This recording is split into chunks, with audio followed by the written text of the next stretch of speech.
आज हम लोग डिस्कस करने वाले हैं second part of our first chapter that is meaning and objectives of accounting. शुरू करें फिर भाई और बहनों। तो चलो देखो जल्दी से, आज हम जो सबसे पहला कॉन्सेप्ट पढ़ने वाले हैं वो है यूजर्स ऑफ अकाउंटिंग इन्फॉर्मेशन, कि जो हम लोगों ने कल अकाउंटिंग इन्फॉर्मेशन के बारे में जानकारी एकत्रित करी थी यानी कलेक्ट करी थी, उस इन्फॉर्मेशन को कौन यूज करता है यानी किसके लिए यूजफुल होता है। तो ये जो अकाउंटिंग इन्फॉर्मेशन होती है दो लोगों के लिए यूजफुल होती है। कुछ होते हैं इंटरनल यूजर्स, इसको अगर आपने अच्छे से लिखना हो, और कुछ होते हैं एक्सटर्नल यूजर्स। अब इंटरनल यूजर्स कौन होते हैं? इंटरनल यूजर्स वो लोग होते हैं यार जो बिजनेस में अंदरूनी तौर पे काम करते हैं। अंदरूनी तौर पे का मतलब कि जो बिजनेस चला रहे हैं, जैसे मालिक लोग ऑनर्स हो जाते हैं, जैसे डायरेक्टर्स हो जाते हैं, मैनेजर्स हो जाते हैं, एम्प्लॉइज हो जाते हैं, जो लोग बिजनेस चलाने वाले होते हैं उनको हम लोग इंटरनल यूजर्स बोलते हैं। ये लोग क्या करते हैं अकाउंट से? ये लोग जजमेंट्स लेते हैं, फ्यूचर डिसीजन मेकिंग करते हैं, चेक करते हैं कि अकाउंटिंग सही हो रही है नहीं हो रही है, बिजनेस सही चल रहा है या नहीं चल रहा है। तो ये इंटरनल यूजर्स के लिए हेल्पफुल होता है। Secondly external users. External users कौन होते हैं? जो हमारे बिजनेस में इंटरनली काम तो नहीं करते बट हमारे बिजनेस के साथ फिर भी जुड़े हुए हैं। जैसे कि सपोज मुझे लोन लेना है बैंक से, तो बैंक से अगर मैं लोन लूंगा तो जो बैंकर होगा वो ये चेक करेगा कि मैं क्या कैपेबल हूं इस लोन को पे बैक करने के, मैं इतना कमाता भी हूं या नहीं हूं। तो वो मेरी अकाउंटिंग इन्फॉर्मेशन चेक करेगा कि इसके अकाउंट्स कैसे हैं, ये प्रॉफिट्स में है या लॉसेस में है, और अगर मैं लॉस में हूं तो मुझे कोई लोन क्यों देगा भाई, मैं लेके भाग जाऊंगा, मैं तो पैसा लेके भाग जाऊंगा। तो वो लोग चेक करते हैं हमारी अकाउंटिंग इन्फॉर्मेशन। तो एक्सटर्नल में जैसे बैंकर हो गया।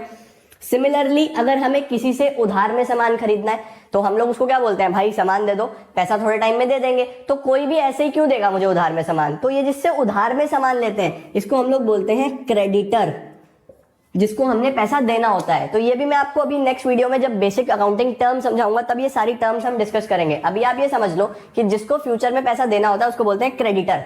तो ये सब बाहर वाले लोग जो होते हैं जो हमारी अकाउंटिंग इन्फॉर्मेशन को देखते हैं वो होते हैं एक्सटर्नल यूजर्स। तो दो यूजर्स हैं, याद रखना, इंटरनल और एक्सटर्नल।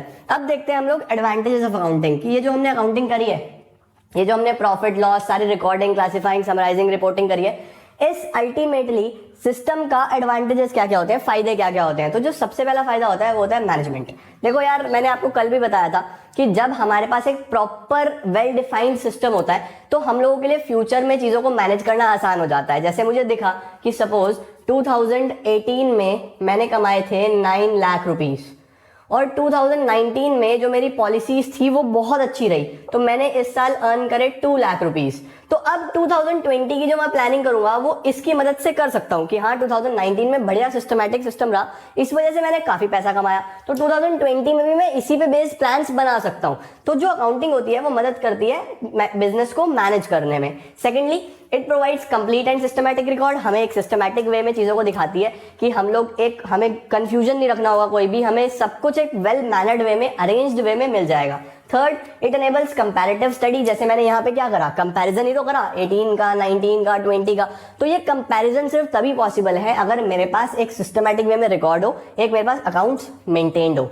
इसके बाद it is a evidence in legal matters, यानी कि अगर सपोज कि कोई बिजनेस के ऊपर कोई केस हो जाता है, उसको कोर्ट ऑफ लॉ में जाना पड़ता है, कोर्ट में जाना पड़ता है, तो वहां पे मेरे अकाउंट्स एक एविडेंस होते हैं कि साहब देखो ये सब कुछ हमने लिखा तो हुआ है, सब कुछ तो प्रॉपर्ली प्रेजेंटेड है। तो वहां पे ये एज अ एविडेंस काम करता है। एविडेंस समझते हो? सबूत। तो होपफुली ये चीजें समझ में आ रही होंगी। हेल्पफुल इन रेजिंग लोन्स, हमें लोन जब लेना होता है तब भी हमें कौन मदद करता है? हमारी अकाउंटिंग। कैसे? जैसे मैंने यहाँ भी बताया था ना कि जब हम लोन लेने जाएंगे तो बैंकर क्या करेगा? बैंकर चेक करेगा कि भाई कंपनी बिजनेस फायदे में है या नहीं है। जब लॉस में होगा तो थोड़ी मुझे लोन देगा। तो वहां पे भी अगर मुझे लोन लेना है तो मेरी अकाउंटिंग ही यूजफुल होती है।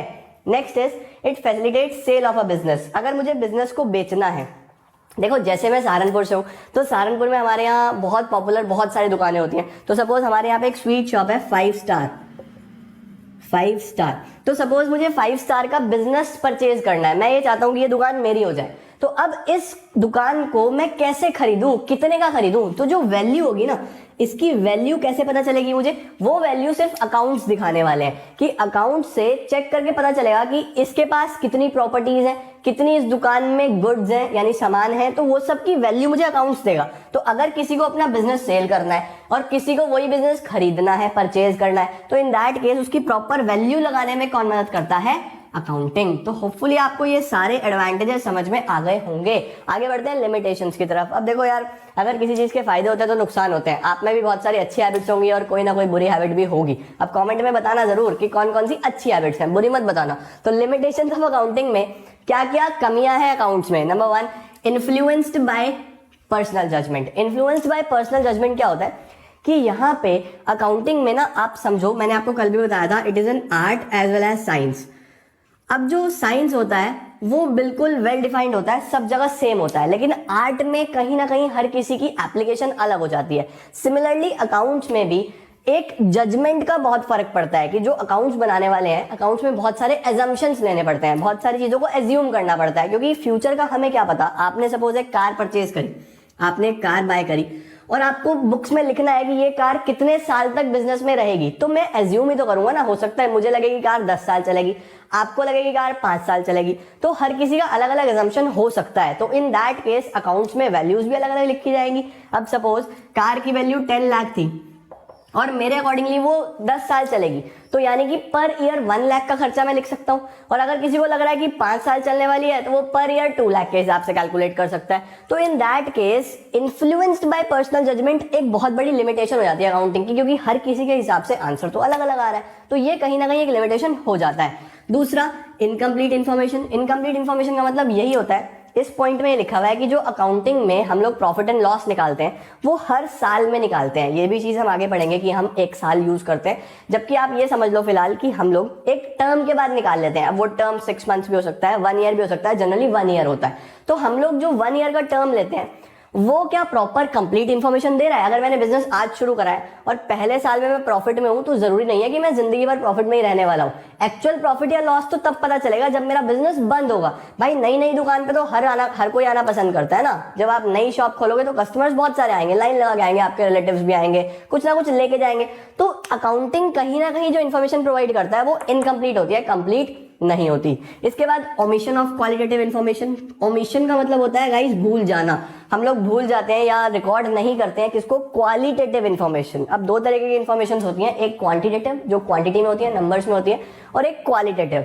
हम कौन सी रिकॉर्ड नहीं करते हैं यहाँ पे, क्वालिटेटिव। क्वालिटेटिव का मतलब कि सपोज ऑनर में, बिजनेस के ऑनर में और बिजनेस के एम्प्लॉइज में लड़ाई झगड़ा हो जाता है, कुछ आपस में हो जाता है, बढ़िया वहां पबजी गेम चलती है, ऑनर में और एम्प्लॉइज में लड़ाई हो जाती है, तो इन दैट केस एम्प्लॉइज ने आना बंद कर दिया। अब उस केस में बिजनेस को बहुत ज्यादा उसका बैड इंपैक्ट होने वाला है। सपोज मिठाई की दुकान है, इसके यहाँ पे जो कारीगर है वो आना बंद कर दे, तो भाई मिठाई कौन बनाएगा, बहुत नुकसान हो जाएगा इस केस में तो इसको। तो इन दैट केस हम लोग क्वालिटेटिव इन्फॉर्मेशन ओमिट करते हैं, उसको लिखते नहीं है, तो यानी नुकसान तो है बट वो मैंने लिखा नहीं, तो भाई क्या अकाउंट्स दे रहा है हमें पता ही नहीं चल रहा। तो ये भी एक इसका बहुत बड़ा लिमिटेशन होता है कि ये क्वालिटेटिव इन्फॉर्मेशन रिकॉर्ड नहीं करता। उसके बाद affected by window dressing, this is very important. Window dressing का मतलब होता है गाइज, यहाँ पे आप लोग समझ लो मैनिपुलेशंस। मैनिपुलेशन का मतलब आपको मैं एक एग्जांपल के थ्रू समझाता हूँ कि जैसे सपोज मुझे किसी से पैसा लेना है, मुझे लोन लेना है। अब मैं क्या कर रहा हूँ, लोन लेने के लिए जा रहा हूँ। लोन लेने के लिए बैंकर मेरे को बोल रहा है कि आप अपने लास्ट ईयर का प्रॉफिट दिखाओ, तो मैंने बोला यार ठीक है। अब सपोज मेरे को जो प्रॉफिट हो रहा था वो 1 लाख रुपीस का हो रहा था, जबकि लोन लेने के लिए मुझे कम से कम 2 लाख का प्रॉफिट चाहिए था। तो मैंने क्या करा, मैंने अपने बुक्स ऑफ अकाउंट्स चेक करे और उसके अंदर मैंने देखा कि मेरे पास से 5 कस्टमर ऐसे हैं जो सामान लेके चले गए थे और उन्होंने बोला था कि पसंद आया तो रखेंगे, पसंद नहीं आया तो वापस कर देंगे। अब आप मुझे बताओ क्या ये सच में मेरी सेल थी? भाई उन्हें पसंद आएगा तभी तो सेल होगी ना, अभी तो वो जस्ट वैसे ही ट्रायल के लिए लेके गए थे। अब मैंने दिमाग दौड़ाया, मैंने क्या करा, मैंने उन 5 कस्टमर्स का सामान था वो भी सेल दिखा दी, मैंने लिख दिया कि भाई सेल हो गई। अब अगली बार अगर वो अगले साल वापस दे गया तो मैं उसको रिटर्न मान लूंगा, माइनस कर दूंगा। तो फिलहाल तो मैंने सेल दिखा दी। अब जब मैंने सेल दिखाई तो कहीं ना कहीं मेरा प्रॉफिट बढ़ गया होगा। जब मैंने सेल दिखा दी, सामान बिक गया तो पैसा तो कमाया, तो वहां पे मेरा प्रॉफिट 1 लाख से कितना हो गया, 2 लाख हो गया। बट आप सोचो कि अगर ये 1 लाख का सामान वापस आ गया, जो कि आने के चांसेस हैं, तो मेरा प्रॉफिट तो 1 लाख ही हुआ ना, जबकि मैंने कितना दिखा दिया, 2 लाख, और 2 लाख दिखा के लोन ले लिया मैंने। तो इसका मतलब अकाउंट्स में there are chances of manipulations, accounts में कहीं ना कहीं विंडो ड्रेसिंग हो सकती है। तो ये भी एक बहुत बड़ा लिमिटेशन होता है और मैनिपुलेशंस के बहुत सारे एग्जांपल्स हो सकते हैं, वो हम लोग फर्दर पढ़ेंगे जब आपको अकाउंट्स के बारे में नॉलेज थोड़ी सी बढ़ जाएगी। तो ये होपफुली आपको समझ में आया होगा। जल्दी से इसको नोट डाउन कर लो, फिर देखता हूं मैं कि मुझे नेक्स्ट टॉपिक आज की वीडियो में कराना है या नहीं कराना है। आप पहले इसको नोट डाउन करो। तो गाइज आई डोंट वांट कि वीडियो का लेंथ बहुत ज्यादा हो जाए और होपफुली आज के लिए ये 3 कॉन्सेप्ट सफिशिएंट हैं, यूजर्स, एडवांटेज एंड लिमिटेशंस। आज हम यही रखते हैं और हम लोग कल पढ़ेंगे एक और टॉपिक और ये चैप्टर हम क्लोज कर देंगे। तो चैप्टर 1 ऑफ अकाउंट्स हमारा कल खत्म हो जाएगा, फिर हम मूव फॉरवर्ड करेंगे सेकंड चैप्टर की तरफ। तो आज इतना ही रखते हैं। वीडियो को लाइक जरूर करना यार और सबके साथ शेयर करना। मैं फिर बोल रहा हूँ, this is it for today, thank you so much.